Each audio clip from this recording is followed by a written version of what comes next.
Kita masak apa nih sekarang? Gulai asam pedas Melayu. Gulai asam pedas Melayu.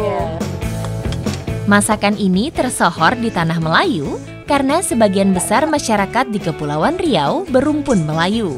Ini cukup, Bu. Di setiap daerah, bumbu asam pedasnya berbeda, menyesuaikan dengan kebiasaan masing-masing. Jadi di sini uniknya bikin gulai asam pedas Melayu itu cabenya pakai cabai kering seperti ini. Nah, setelah dipotong-potong, bijinya dibuang semua dan direndam di air. Kenapa? Jadi supaya kulitnya yang kering itu menjadi lebih lembut dan lebih mudah untuk dihaluskan. Semua bumbu dicampur lalu dihaluskan dan asamnya menggunakan asam Jawa. Selanjutnya, bumbu ditumis, kemudian masukkan ikan, lalu air asam Jawanya, yang selalu menggunakan bahan alami dan segar untuk menjaga cita rasanya. Ikan asam pedas khas Melayunya sudah jadi. Ini dari aromanya aja udah membuat mulut saya berair, Bu. Lapar sekali. Yuk kita langsung makan, Bu. Saya baru tahu nih, ternyata rahasia orang dari Pulau Sarang buat bikin olahan ikan itu nggak amis, itu pakai lada hitam. Tapi bukan yang bubuk ya, Bu. Enggak. Yang masih utuh, ditumbuk. Jadi selain menambahkan cita rasa pedas, ini juga rasanya nggak amis sama sekali.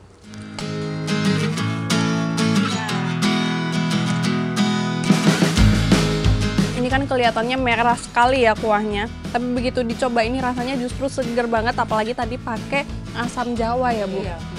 Jadi pedesnya nggak begitu dominan, enak nih.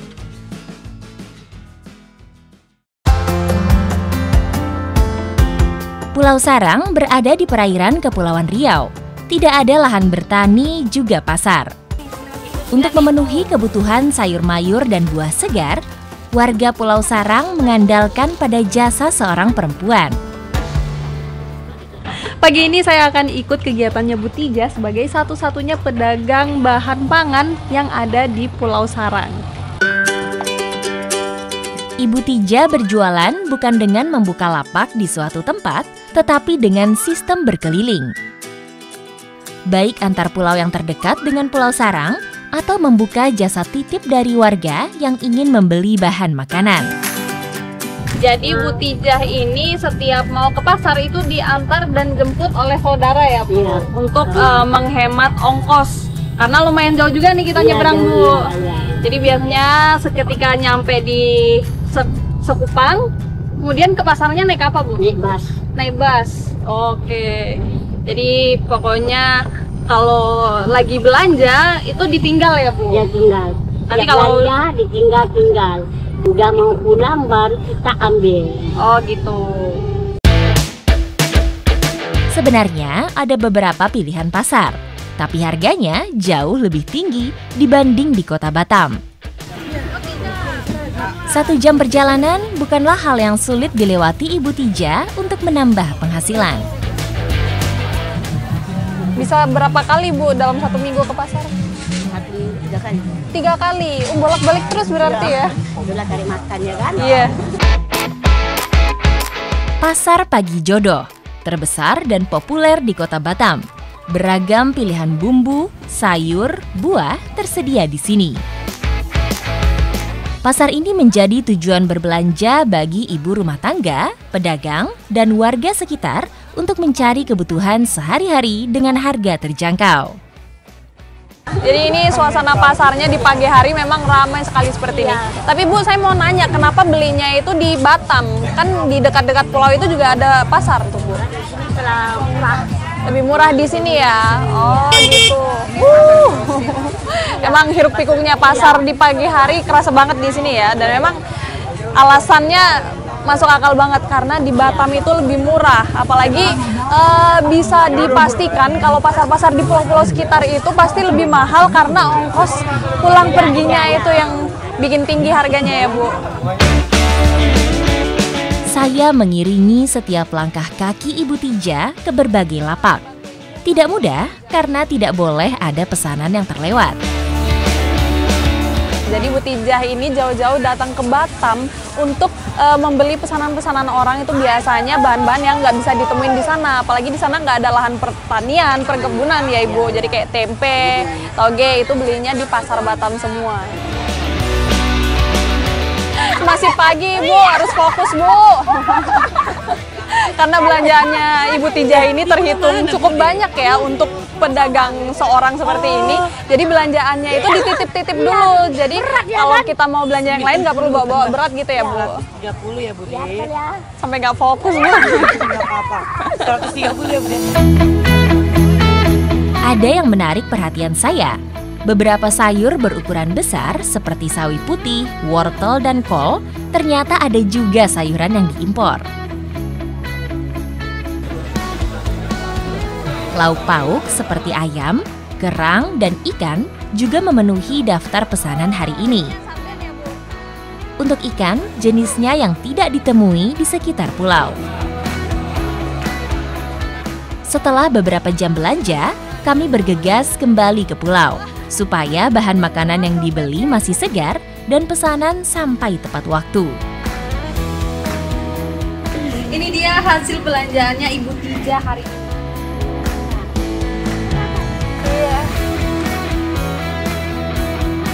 Jadi saudaranya Ibu dulu itu kalau belanja nyebrangnya ke Singapura karena secara jarak tempuh juga lebih dekat ya Bu. Tapi seiring berjalannya waktu dan keterbaruan aturan akhirnya sulit lagi, kita nggak bisa bebas keluar seperti dulu ya. Makanya Ibu pilihnya belanja di Batam. Disinilah Ibu Tijah mulai berjualan, menghampiri rumah warga yang ada di Pulau Lengka, tidak jauh dari Pulau Sarang. Barang belanjaan dibawa turun ke rumah supaya warga bisa bebas memilih. Ya, apa ini Bu yang bawa turun Bu? Ya, kan bawa naik, bawa turun. Iya, bawa naik ke darat. Kesemutan kaki saya. Yang apa nih Bu? Bawa ajalah jeruk sama itu tadi, ya. Ini jeruk ya?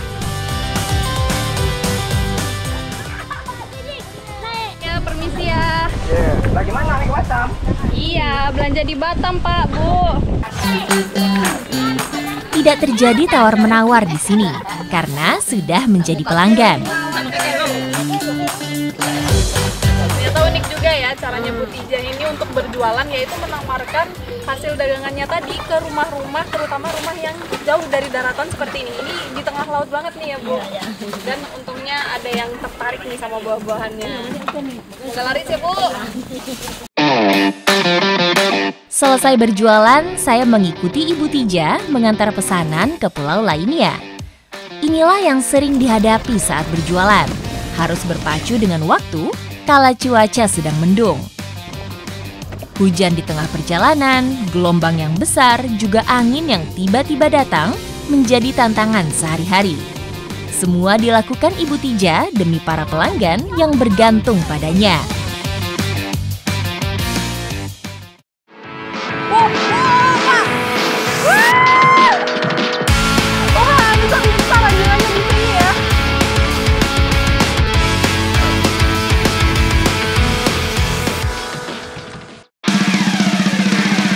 Bagai tidak ada waktu berhenti untuk nelayan Pulau Sarang mencari hasil laut.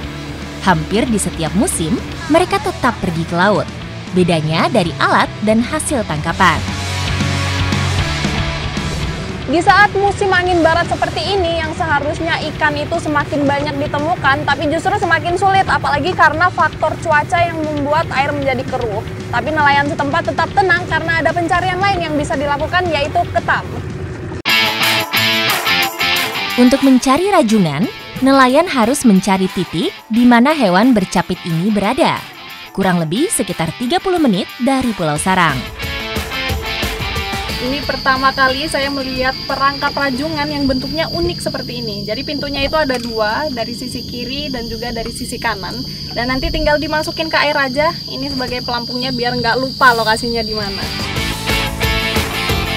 Bento juga digunakan karena ramah lingkungan dan lebih cepat dibandingkan mencari ikan. Jadi untuk menangkap ketam atau rajungan kali ini kita pakai alatnya ini namanya bento, dan ini harus dipasangin umpan dulu yaitu ikan, karena rajungan ini suka sekali sama bau amis dari ikan. Umpan dipasang di bagian tengah bento, lalu bento langsung ditaruh ke air. Bento dipasang satu demi satu dan ada yang dipasang secara berantai atau rawai. Kita barusan naruh bento, dan bento itu harus didiamkan seenggaknya semalaman, atau biasanya nelayan di sini itu disimpan sore baru diambil besok paginya. Ini kita barusan taruh, tapi Bapak semalam udah taruh ya? Dan ini dia udah ketemu langsung bentonya. Saya juga ikut mengecek bento yang sudah ditaruh sehari sebelumnya. Ini sih lumayan berat ya, saya optimis nih. Ayo, dapatlah. Wow, Pak. Wah. Wah, besar-besar rajungannya di sini ya. Wah. Pak, ini umpannya sampai hampir habis loh.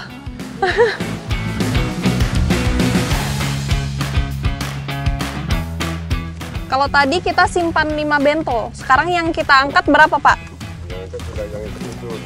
Ini yang ke-7. Oh, Bapak semalam pasang berapa bento memang, Pak? 31, banyak sekali ya. Jadi pemasangan bento ini juga disesuaikan dengan kebutuhan. Kalau memang mau dijual lagi itu bisa dipasang dalam jumlah besar, yaitu 100 unit bento biasanya. Wah, ini dalam satu bento kita dapat macam-macam contohnya nih. Ada yang super, ini yang paling besar. Kalau yang sedang ini tetap bisa dipasarkan, Pak? Ini tetap bisa dipasarkan. Tetap bisa dipasarkan. Ini ada yang sedang, tapi ada satu yang kecil. Kita lepasin aja nih yang kecil. Dilepas saja ya, Pak, yang kecil. Siap, Pak. Sama seperti ikan, rajungan langsung dijual ke toke dengan harga yang berbeda setiap ukurannya. Adanya rajungan menjadi berkah tersendiri bagi nelayan Pulau Sarang karena tidak mengenal musim.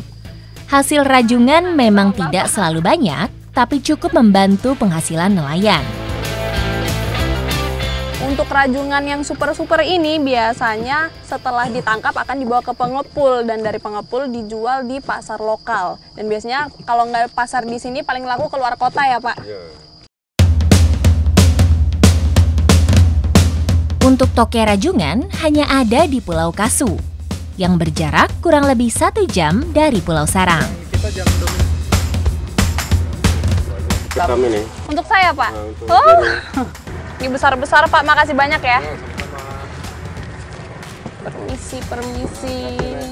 Ya, bahagia sekali saya hari ini. Dikasih ketam untuk dicobain. Wah, saya jadi penasaran. Biasanya kalau di sini diolah jadi apa ya? Yuk.